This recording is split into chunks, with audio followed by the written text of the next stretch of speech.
Your job is just a hobby, isn't it? Just quit already. There was a sound as if something snapped. I didn't respond, and my husband smiled with satisfaction.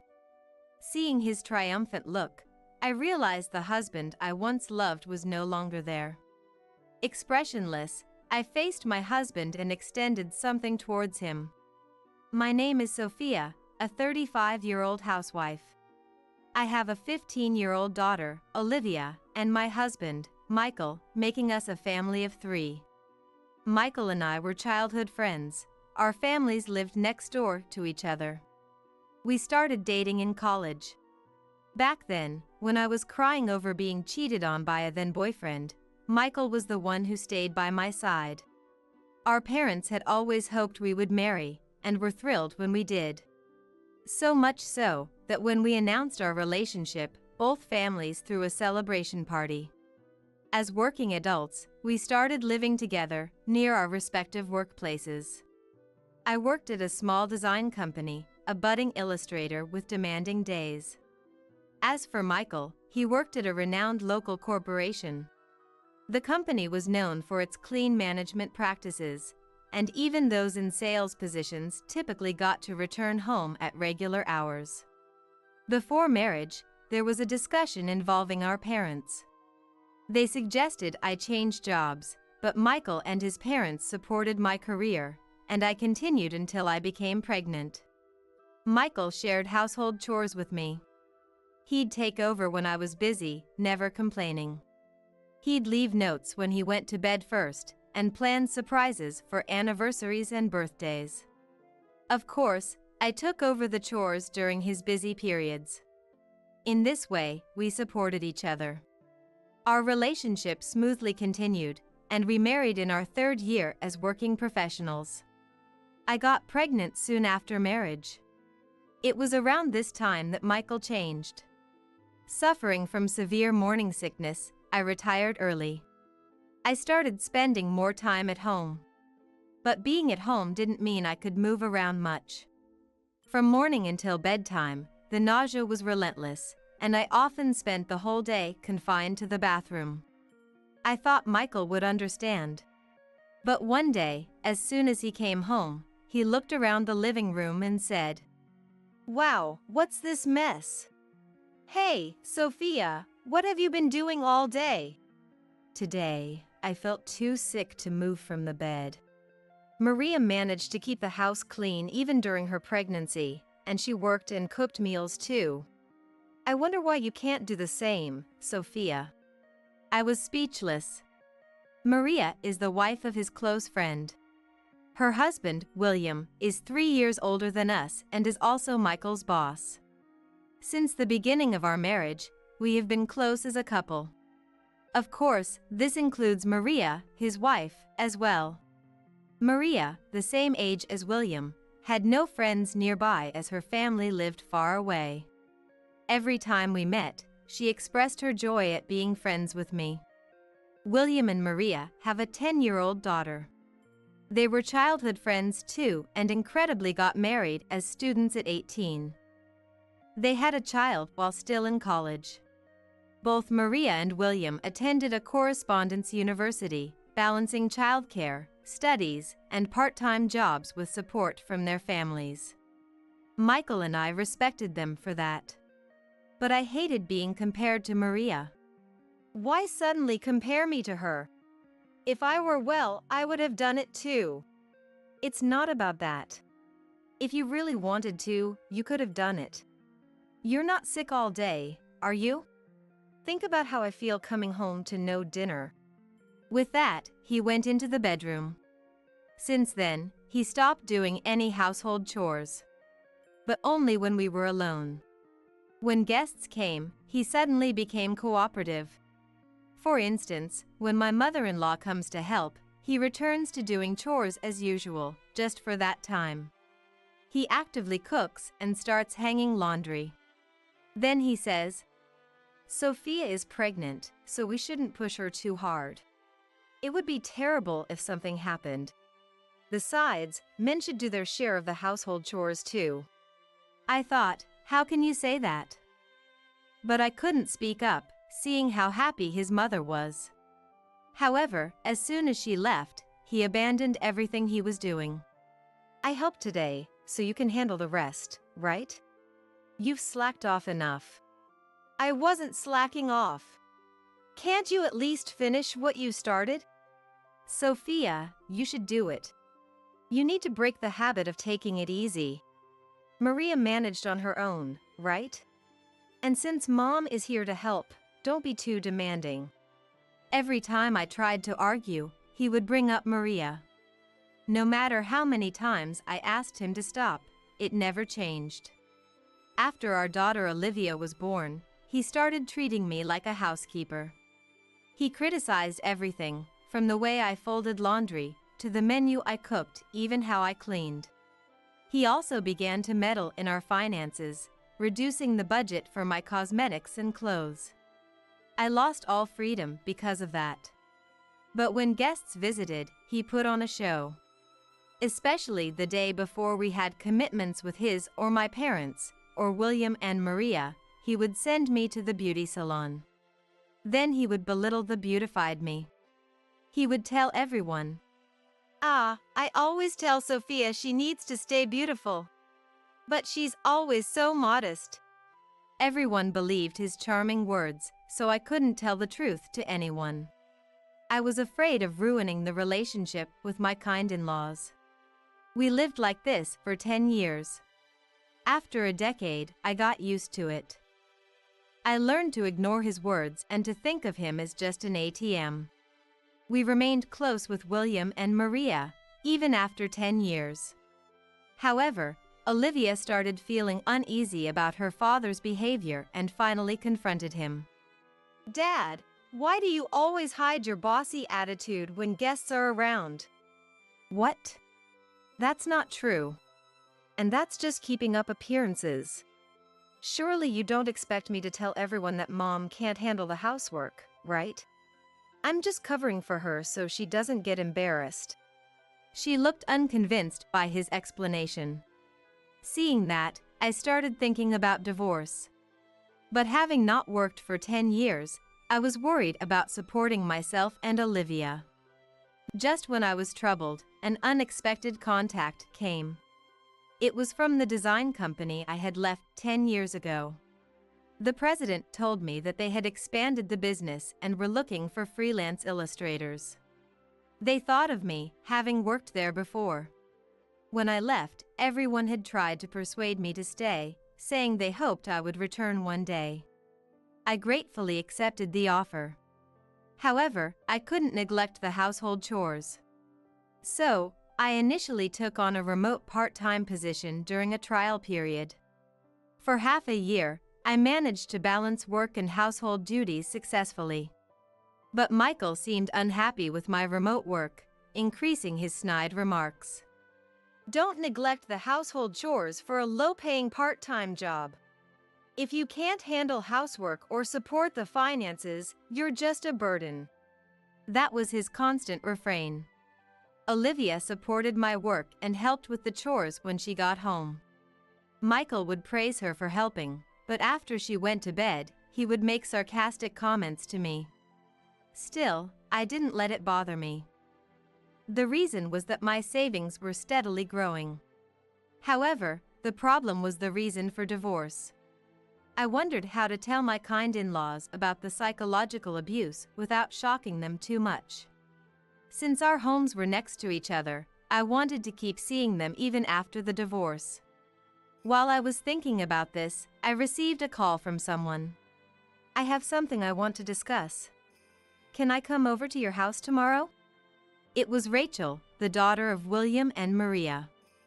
Rachel, now a college student, resembles Maria and is very beautiful. Moreover, she has a good personality and often plays a lot with Olivia. She wanting to talk? To me? I had a bad feeling about this, so I set a time when Olivia would be out for her lessons and prepared some snacks for the day. Sophia, long time no see. Rachel, it's been a while. What's this sudden talk about a consultation? I had her a seat and served her tea. Then she started talking, revealing shocking facts. Sophia, I'm really sorry. I'm in a relationship with Michael. Her words were completely unexpected.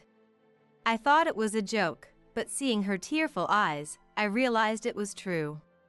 I'm a bit confused. Can you start from the beginning? Is it okay if I record this? Yes. At first, I didn't know it was Michael.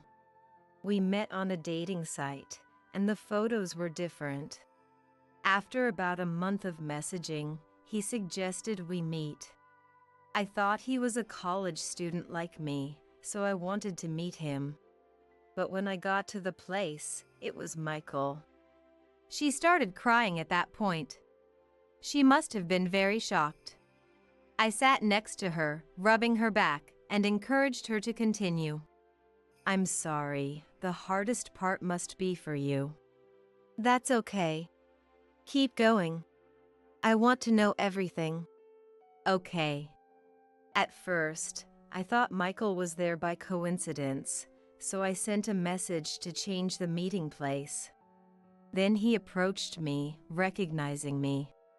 He said, "Let's talk for a bit, as long as you don't tell Dad and Mom." He suggested going somewhere private and led me by the hand. She hesitated, clearly finding it difficult to continue. From her reaction, I understood where it was. It was a hotel. What happened then? I told him I wouldn't enter, but he threatened to expose everything if I didn't. I didn't want Dad and Mom to find out, so I agreed to just talk and went in. I could guess what came next. Her hands were trembling. I covered her hand with mine. She gathered her courage and told me everything. As soon as we entered the hotel room, he pushed me down and, after it was over, he took pictures of me, stunned, and said, "You know what will happen if you don't want to be exposed," and gave me money.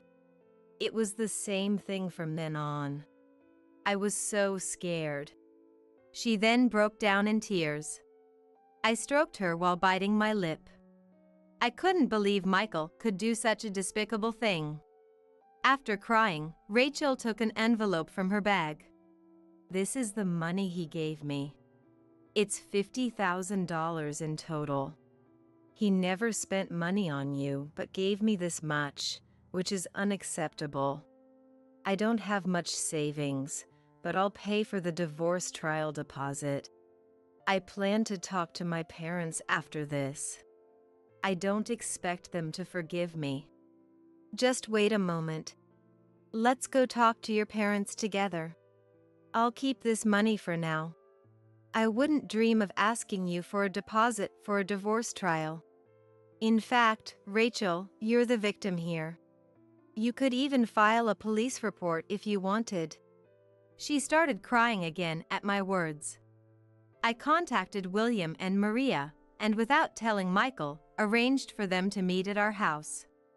Since I couldn't let Olivia hear this, I arranged for her to stay overnight at her grandparents' house. She was delighted to go. When I told Michael, he said he'd also stay at his parents' house, so we decided to meet at our house. Then Rachel's parents, William and Maria, arrived. Rachel didn't seem able to talk, so I decided to tell them everything.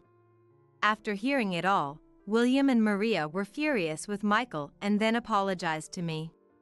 Sophia, I am so sorry we've caused you pain. No, it's not like that. Rachel is a victim. You don't need to apologize. I just need your cooperation. It's a relief you say so. We both are grateful. I'd punch him right now if I could. Tell us anything, we're here to help. Maria had been silent, but then she looked up at me. Sophia, Rachel is still an affair partner, no matter what. She should have spoken up honestly instead of complying because she was afraid of us finding out. But it's our fault too. We didn't have that kind of open relationship with her. I'm sorry for causing you trouble. Maria, with tears in her eyes, expressed her apology. I felt tears welling up too. After she looked up, I started discussing our plan. Actually, the $50,000 Michael gave Rachel, I don't think it's from our household money.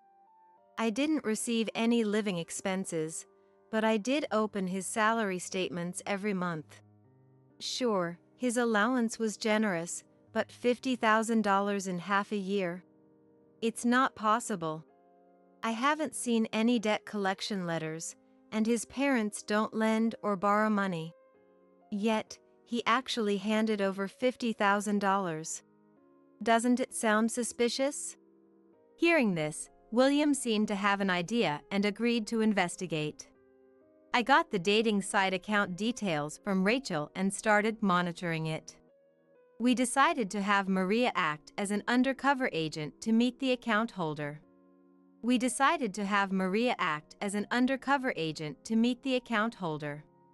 About a week later, they contacted me, saying, "We've gathered all the evidence." We then devised a plan. The execution place was my in-laws' house. Sorry for the sudden call, Abigail. Can we all talk next weekend? My parents and William's family will join too. From my call, my mother-in-law, Abigail, sensed something and agreed, asking to keep it a secret from Michael. I then got permission from Rachel and vaguely explained the situation to Olivia.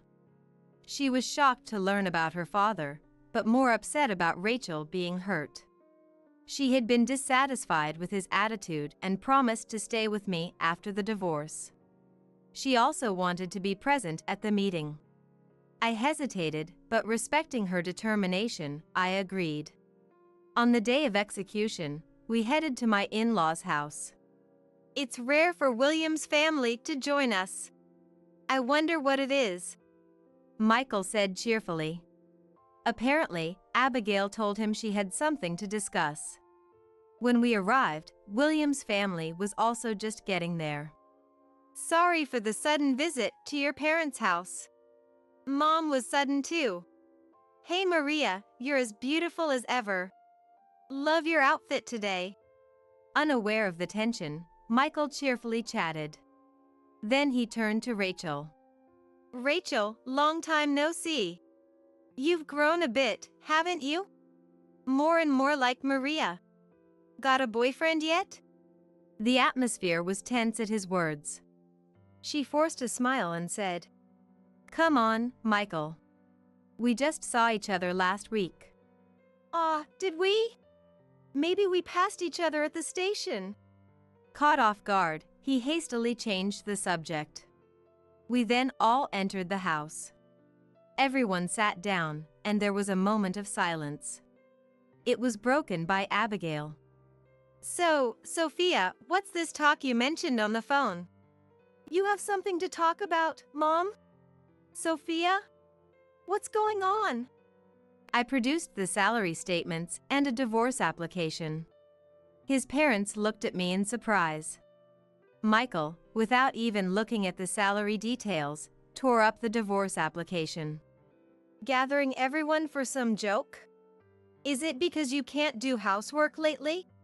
That's because you're scribbling pictures for a tiny allowance. Your job is just a hobby, right? Just quit it already. There was a sound as if something snapped. I didn't respond, and Michael smiled with satisfaction. Seeing his triumphant look, I realized the husband I once loved was no longer there. Expressionless, I faced and extended something towards him. You should recognize what this is immediately. What? How did you get this? No, it's not what it seems. What's different, I'd like to know. How will you explain being a comforter to your best friend's daughter? William's words left Michael speechless.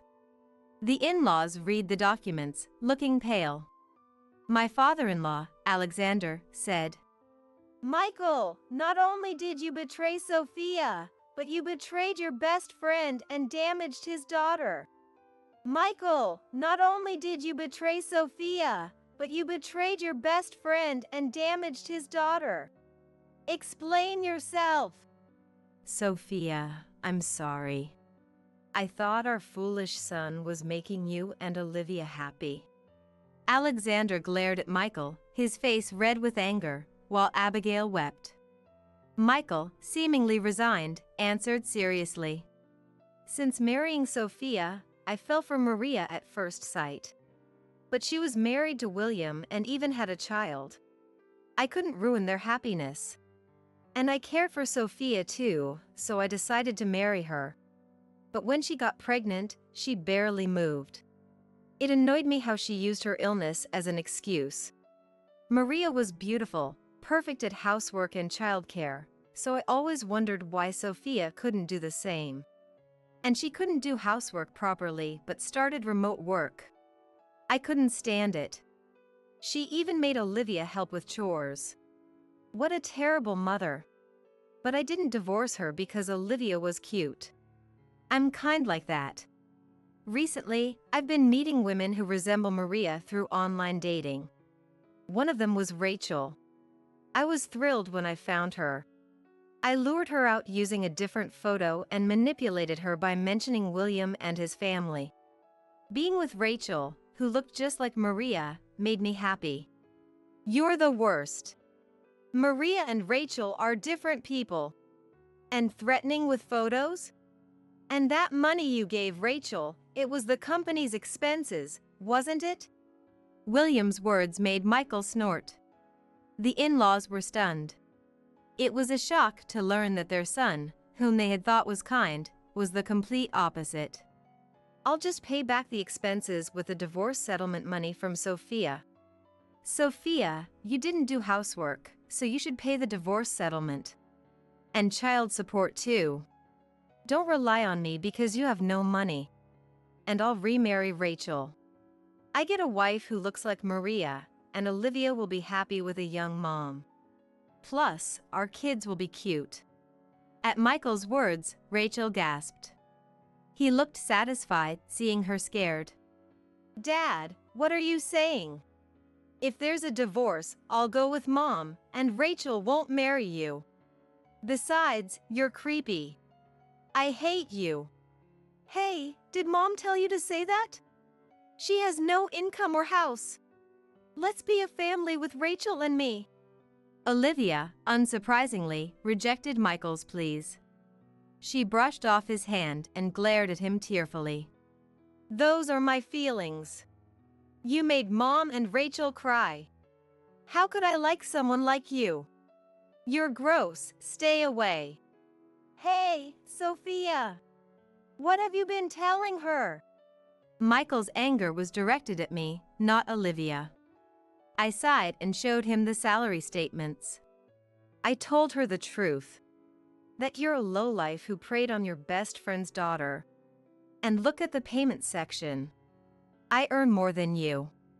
I'm becoming a full-time employee next month. Even as a part-timer, I'm a freelancer. I've been earning with the drawings you mocked. So there's no problem after the divorce. Michael, I'd love to hand you over to the police right now, but Rachel said she'll endure it for Olivia's sake. So I'll hold off. But the embezzlement is a different story.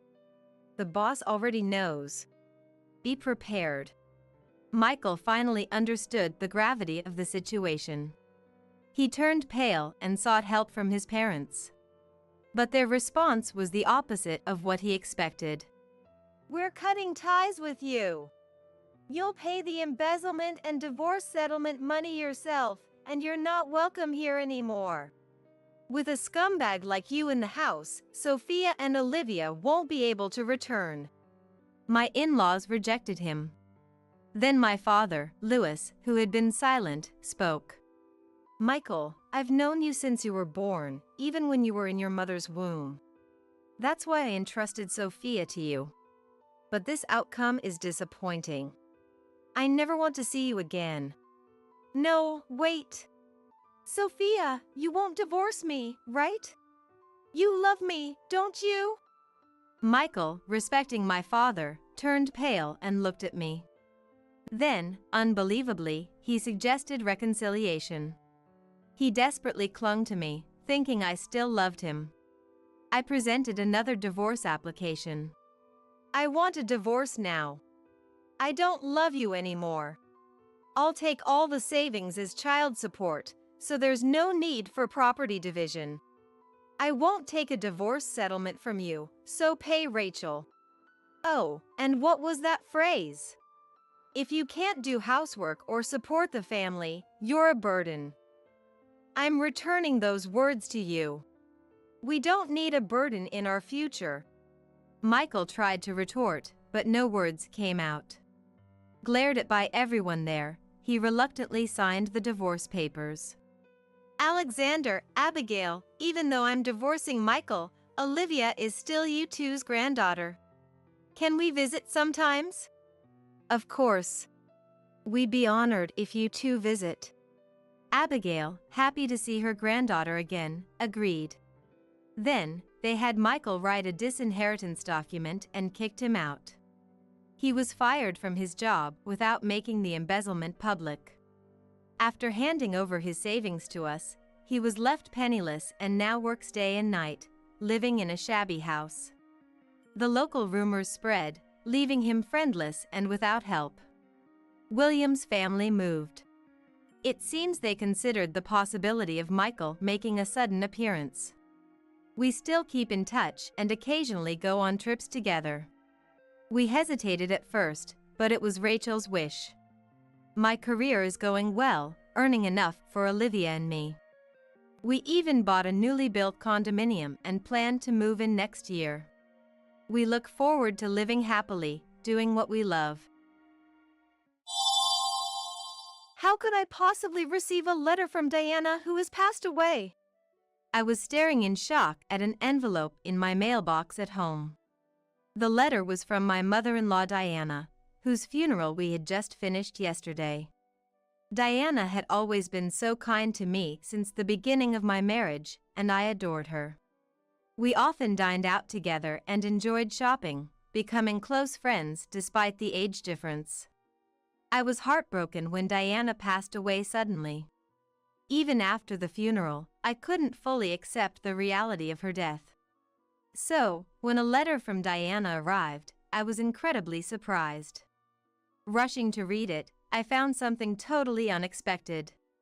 Firstly, the reason this letter came to me seems to be that Diana had asked the church's pastor to deliver this letter to me after her passing. It instructed me to open the closet in Diana's room at my in-laws' house, revealing a secret door. The letter detailed how to open this secret door. And at the end, it instructed me to open it alone.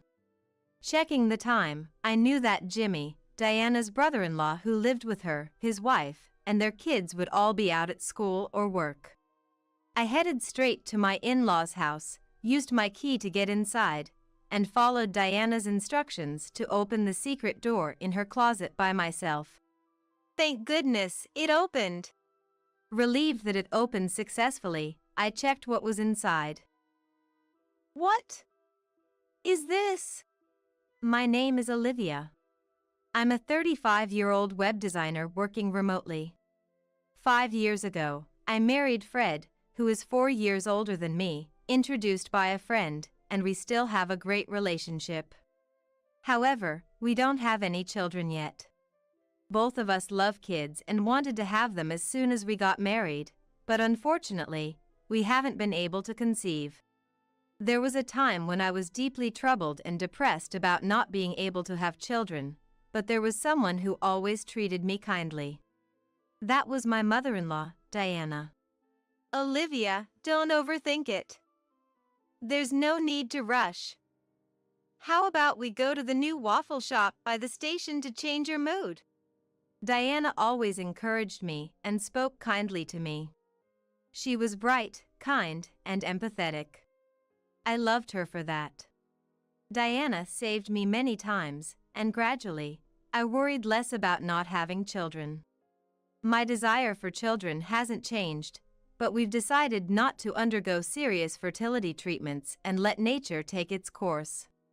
My husband, Fred, often travels for work, so when Fred is away, Diana and I would go out for meals or shopping, just like friends despite our age difference.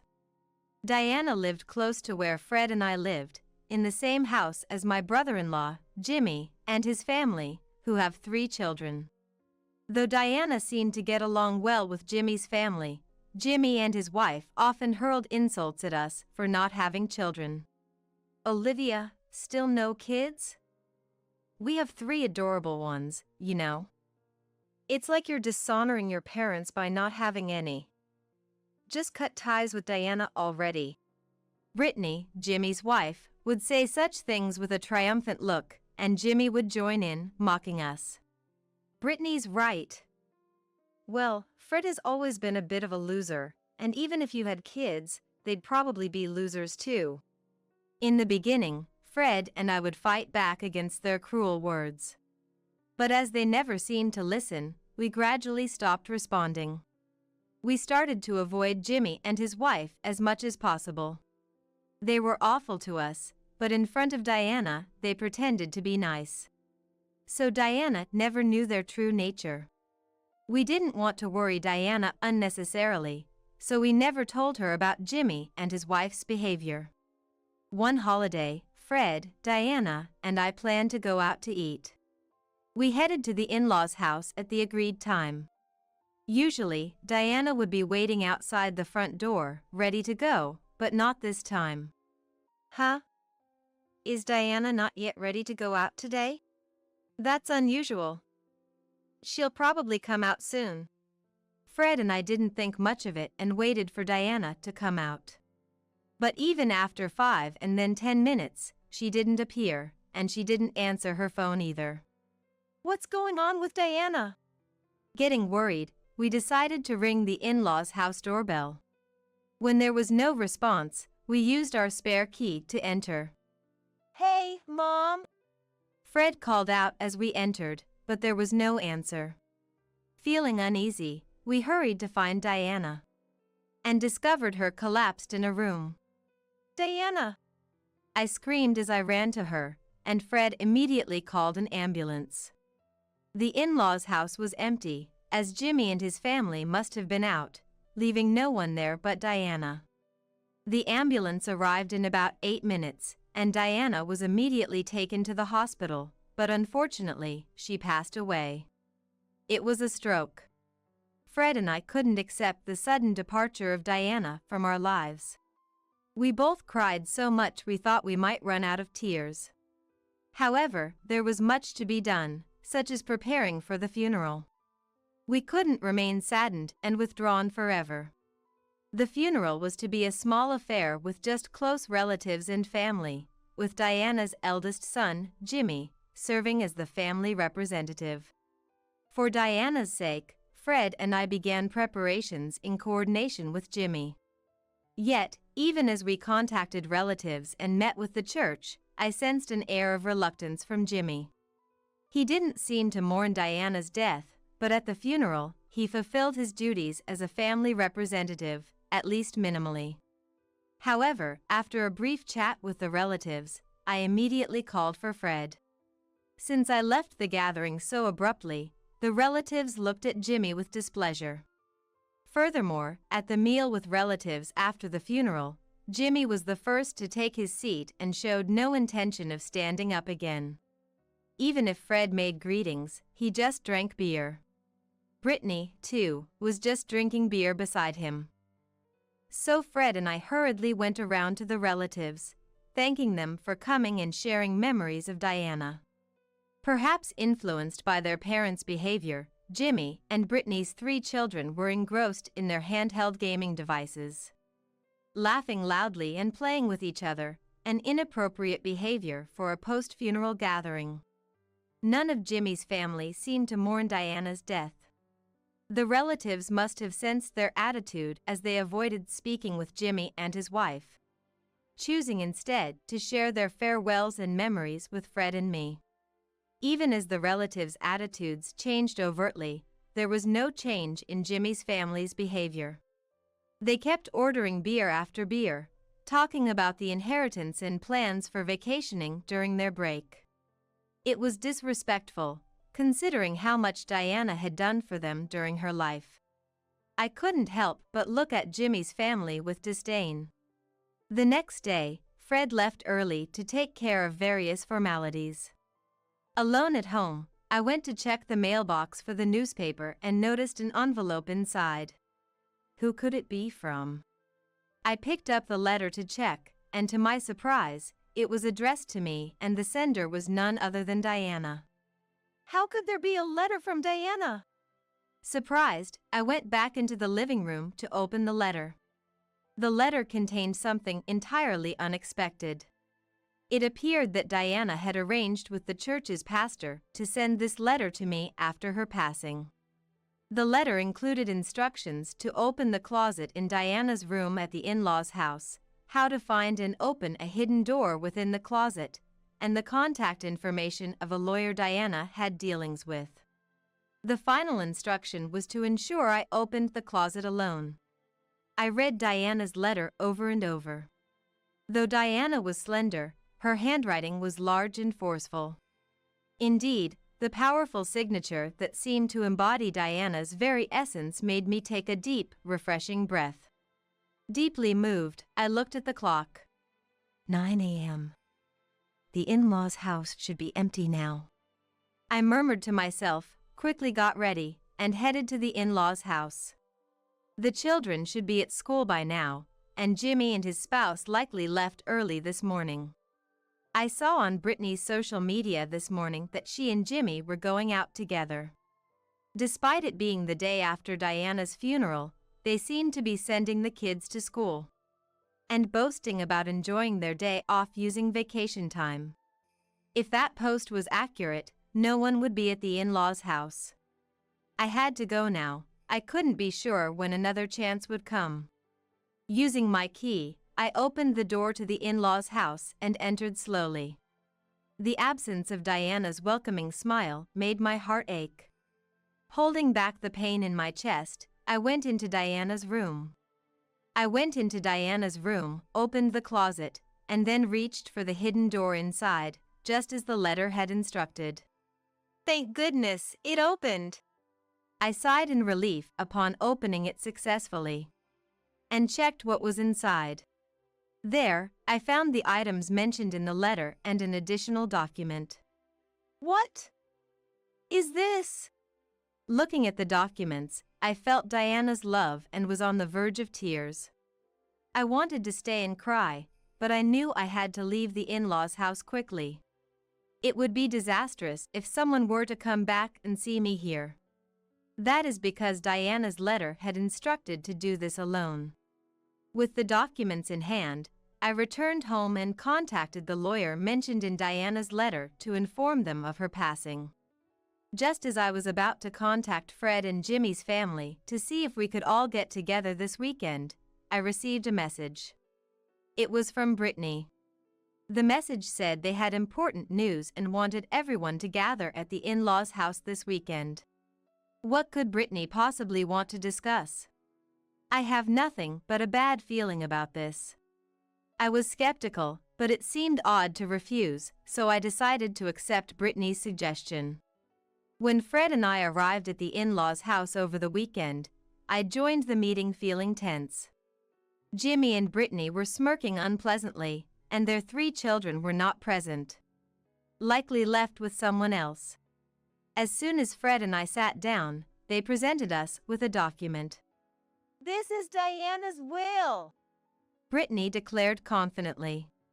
The signature on the will was indeed Diana's, and it stated that all her assets were to be inherited by Jimmy and his wife. It says here that we, the couple, are to inherit the entire estate, doesn't it? So, you guys won't get a single cent from the inheritance. Too bad. Jimmy laughed vulgarly, his face twisted in an ugly grin. Fred was perplexed, but I silently stood up and returned with Mr. Smith, the lawyer who had been waiting outside. Who is this? Jimmy and Brittany were confused by the sudden appearance of the lawyer. Fred was also surprised, not knowing the lawyer had been waiting outside. This is Mr. Smith, a lawyer who Diana had been close with for many years. I introduced him briefly, and Jimmy and Brittany's expressions turned to anger. A lawyer?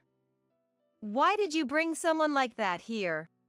It was Diana's instruction. She wanted Mr. Smith to help with the property settlement agreement to make things smoother. Jimmy shouted. We don't need a lawyer. He slammed his hand on the table and gestured to Diana's will with his chin. Mom left a will. We don't need a lawyer with this. At that, Mr. Smith calmly raised his hand. Are you certain this document was entirely written by Diana herself? In response to that question, Jimmy raised his voice. Of course it is. Mr. Smith shook his head sadly at the scene. This cannot be recognized as a valid will. A holographic will must be entirely handwritten by the person themselves. Mr. Smith pointed out that the word will at the beginning and Diana's signature at the end were indeed handwritten. However, the rest of the document looked like it had been printed from a computer. The once noisy living room fell silent. In a panic, Jimmy reached for the will and brought it closer to himself. But that changed nothing. The printed, neat text remained unchanged. The handwriting of the signature and the rest of the document differs. Could this will have been forged? At Mr. Smith's suggestion, Jimmy and Brittany visibly trembled.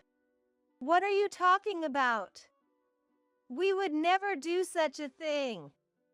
Why are you being so paranoid? And even if it was forged, what then? Mr. Smith responded to Brittany's words. Forging a will is a serious crime. Jimmy and Brittany's faces turned pale. They were flustered, shouting incoherences and making excuses.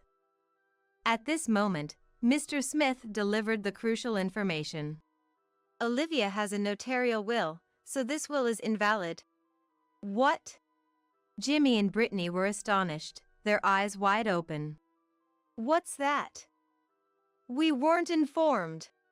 The letter from Diana that I had received mentioned that a notarial will was hidden behind the secret door in the closet. We didn't know either until we received a letter recently. Diana revealed the location of this will in it. The letter contained not only practical matters but also explanations about why the notarial will was made and why it was disclosed to me. Diana had been feeling her health decline recently and prepared a will, but it seems she suspected that Jimmy and his spouse might tamper with it. I had assumed Diana was completely unaware of Jimmy and his spouse's true nature, but it appears Diana had some inkling of their greed for money. The notarial will stated that the estate was to be equally divided between Jimmy and Fred. What? How could she have prepared something like this? Jimmy and Brittany were in shock, their eyes wide with astonishment. At that moment, Jimmy seemed to have an epiphany and exclaimed loudly. That's right! But the beneficiary of Mom's life insurance is me, isn't it? It must be set to me, the eldest son. To Jimmy, who was shouting with his eyes blazing, I announced in a cold voice.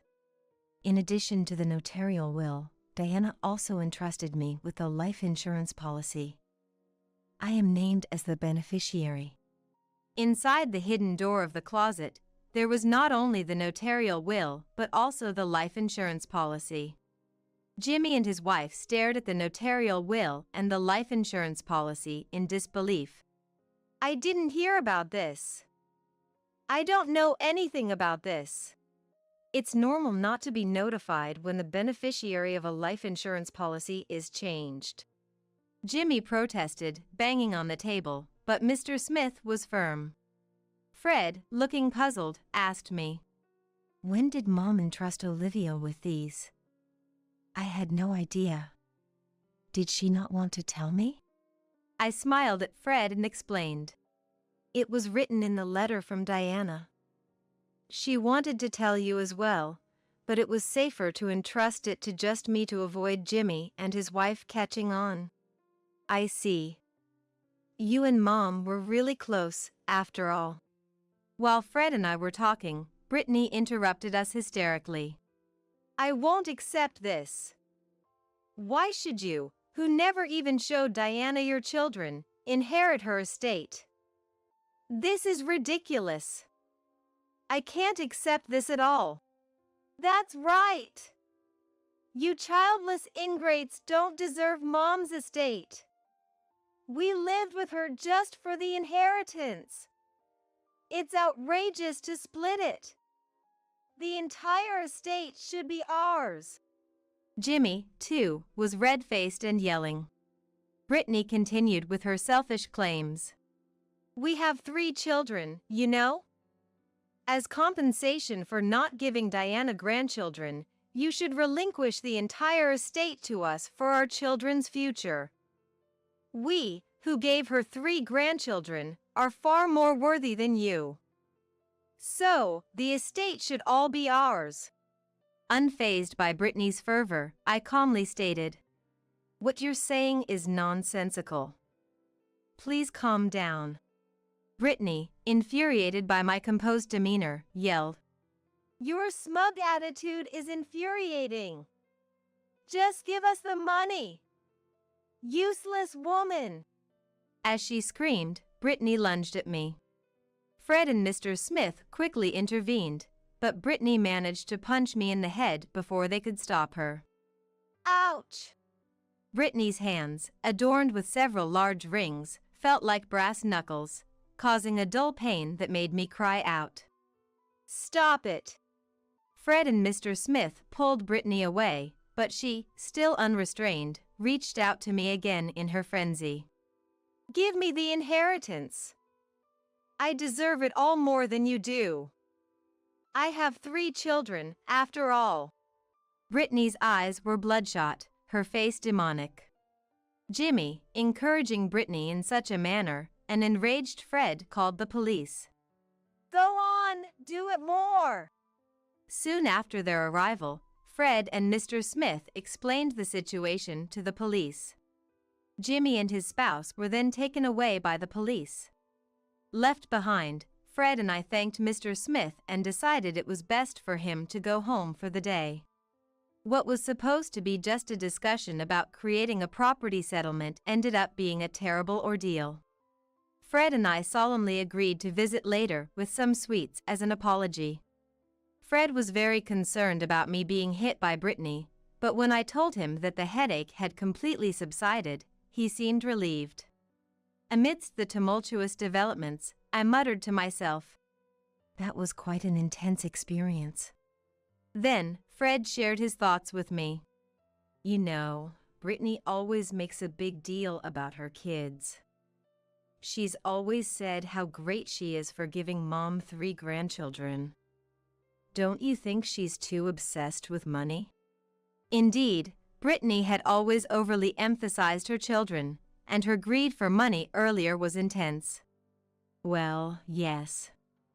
Even with the inheritance, Diana wanted to divide it equally, but Brittany wanting it all is a bit abnormal. The look on her face when she was hitting me was terrifying. Right? It's kind of abnormal. Fred fell silent, lost in thought. What's wrong? Is something bothering you? I asked, unsure of what Fred was getting at. Yeah. There's something I've been thinking about. I want to suggest to my brother that we should do DNA testing for his 3 children. I was taken aback by Fred's unexpected suggestion. DNA testing? Yes. And I'm thinking of suggesting an investigation into Brittany's background too. Something just doesn't sit right with me. It's just a hunch. Although I felt it might be unnecessary, I knew Fred's instincts had often been right in the past. All right. If you think so, let's propose it to Jimmy. When Fred brought up the matter with Jimmy, Jimmy ridiculed and yelled at him fiercely. Just because you can't have kids, don't go doubting mine. Though Jimmy shouted in protest, he snatched the DNA testing information from Fred as they parted, which might indicate some underlying concern on his part. The first results to come in were from the DNA testing of Jimmy and the children. It turned out that the two youngest were not biologically related to Jimmy. I had my suspicions about the youngest since they didn't really resemble either parent, but the middle child too. Fred was speechless. Perhaps motivated by the results, Jimmy also conducted a thorough investigation into Brittany's background. It was revealed that Brittany had relationships with multiple men even before marrying Jimmy. Moreover, she had recently been discovered by the wives of her lovers, who then demanded compensation from her. Brittany, who spent more time at home than Jimmy, had been meticulously hiding this correspondence. The total amount of compensation demanded was far beyond what could be covered by Brittany's salary or savings. As a result, Brittany was desperately trying to secure Diana's entire estate for herself. Naturally, this led to a violent confrontation between Jimmy and Brittany, throwing objects at each other and engaging in a physical fight. Their confrontation escalated to the point where blood was shed, and a neighbor, unable to tolerate the noise any longer, called the police. The arriving officers ended up taking both parties away. Already under scrutiny for forging Diana's will, now they've committed an assault as well. When the police investigated the two, it seems they uncovered numerous other offenses, including theft and harassing wealthy individuals. As a result, Jimmy and his spouse were sentenced to prison. Fred and I were deeply troubled about what to do with the 3 children left behind. With Diana gone, we were their closest relatives. We considered taking them in, but ultimately decided against it. The children had fully absorbed their parents' attitudes, openly disparaging us as incapable and childless. The eldest, Ricky, 14, was certainly old enough to understand right from wrong, and even the youngest, at 7, should have some sense of appropriate behavior. Yet, each time they saw us, all 3 sneered and hurled insults. Even with their parents' arrest and being at the heart of the turmoil, their attitudes remained unchanged. We'd be doing you childless losers a favor by letting you raise us. We never expected such words from a 14-year-old. Faced with such hostility, we felt neither love for the children nor the belief that we could raise them to be decent individuals. In the end, we contacted Brittany's parents and decided to cease all involvement with the children. It seemed the children themselves understood our firm stance, as Ricky remarked. We'd rather stay in a rundown house than staying with a useless couple without kids. We felt this was for the best, especially since they expressed such sentiments. It's worth noting that we never disclosed to the children the fact that the 2 younger ones were not biologically related to Jimmy. Whether to reveal the truth or not is something we've left to Jimmy, Brittany, and their relatives. Fred and I decided to use the estate Diana left us to make a fresh start by moving to a distant location. It was a place rich in nature with lots of greenery, and both Fred and I were able to fit in quickly. There's a charming waffle shop near our new home, and every time we pass by, I think of Diana and how I would have loved to take her there if she were still alive. Soon after we moved, I was blessed with the child I had long wished for. When I used the pregnancy test and saw the positive result appear, I couldn't help but shout in surprise and overwhelming joy. Later, when I went to the obstetrician-gynecologist and had it confirmed by the doctor, I was assured that I was indeed pregnant without a doubt. Fred and I embraced, both of us shedding tears of joy. I couldn't help but think how happy Diana would have been if she were still alive to witness this. Additionally, the business plan I had been quietly preparing is progressing well. Both Fred and I are working hard for our forthcoming child, leading fulfilling lives filled with happiness.